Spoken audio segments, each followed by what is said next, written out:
ಇವತ್ತು ಹಾಲ್ ನಮ್ಮ ಶಿರಭಾಗ್ಯ ಯೋಜನೆಯಲ್ಲಿ ಪ್ರೋಟೀನ್ ಫುಡ್ ಕೂಡ ಕೊಡುವಂಥ ಒಂದು ಉದ್ಘಾಟನೆ ಕಾರ್ಯಕ್ರಮ ಇದೆ.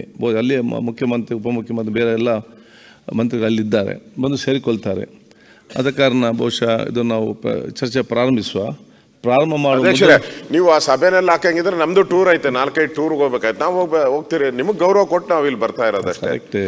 ನೀವು ಪರ್ಟಿಕ್ಯುಲರ್ ಆಗಿ ಹಿಂದೆಯಿಂದನೂ ಒಂದು ಪದ್ಧತಿ ಇದೆ, ಯಾವುದೇ ಮಂತ್ರಿನೂ ಸದನ ನಡೆಯುವಾಗ ಟೂರು ಹಾಕೊಂಬಾರ್ದು,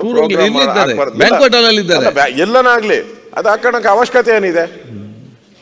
ನೀವು ನೋಡಿದ್ರೆ ನೋಡಿ, ನಮ್ಗೆಲ್ಲ ಜ್ವರ, ನೆಗಡಿ, ತಲೆನೋವು, ಸುನೀಲ್ಗೆ, ಇವ್ರಿಗೆ, ಸುರೇಶ್ ಕುಮಾರ್ ಅವ್ರಿಗೆ ಇಲ್ಲಿ 7 ಗಂಟೆ AC ನಲ್ಲಿ ಕೂತ್ಕೊಂಡ್ರೆ ಬದುಕಕ್ಕಾಗಲ್ಲ. ನಮ್ಮ ಆರೋಗ್ಯ ಎಲ್ಲ ಹೋಗ್ಬಿಟ್ಟಿದೆ.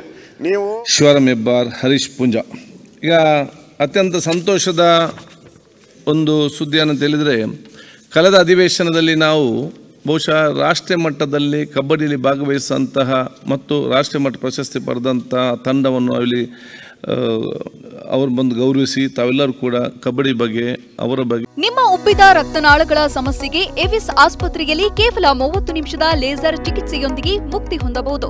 ಹೆಚ್ಚಿನ ವಿವರಗಳಿಗಾಗಿ ಸಂಪರ್ಕಿಸಿ 8088837300. ವಿಶೇಷ ಅಭಿನಂದನೆ ಮಾತನಾಡಿದ್ದೀರಿ.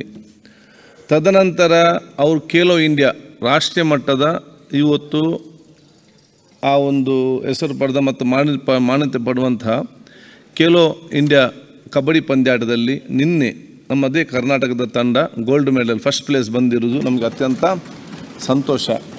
ಆದ ಕಾರಣ ಬಹುಶಃ ಇವತ್ತಿನ ಅವರ ಗೆಲುವು ಮತ್ತು ಅವರ ಶ್ರಮಕ್ಕೆ ಅವರೆಲ್ಲರ ಹಿರಿಯರ ಕೋಚ್ಗಳ ಶ್ರಮಪಟ್ಟವರೆಲ್ಲರ ಸಹಕಾರದೊಂದಿಗೆ ತಾವು ಅವತ್ತು ನಿಂತು ಅವರಿಗೆ ಪ್ರೋತ್ಸಾಹ ಏನು ಮಾತಾಡಿದಿರಲ್ಲ, ಅದು ಕೂಡ ಸ್ವಲ್ಪ ಮಟ್ಟಿನ ಕಾರಣ ಅಂತ ಕೂಡ ಹೇಳಲಿಕ್ಕೆ ನಾನು ಇವತ್ತು ಬಯಸ್ತೇನೆ. ಅದಕ್ಕಾಗಿ ಬಹುಶಃ ಇವೆಲ್ಲರ ಪರವಾಗಿ ನಾವು ನಮ್ಮ ಆ ತಂಡವನ್ನು ಖೇಲೋ ಇಂಡಿಯಾ ಭಾಗವಹಿಸುವಂತಹ ಇವತ್ತು ಆ ತಂಡವನ್ನು ನಾನು ಅಭಿನಂದನೆ ಶುಭಾಶಯ ಸಲ್ಲಿಸಲಿಕ್ಕೆ ಬಯಸ್ತೇನೆ.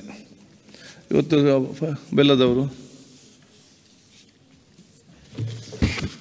ಇದರ ಮತ್ತು ವರದಿಯನ್ನು ವಾಪಸ್ ಸರ್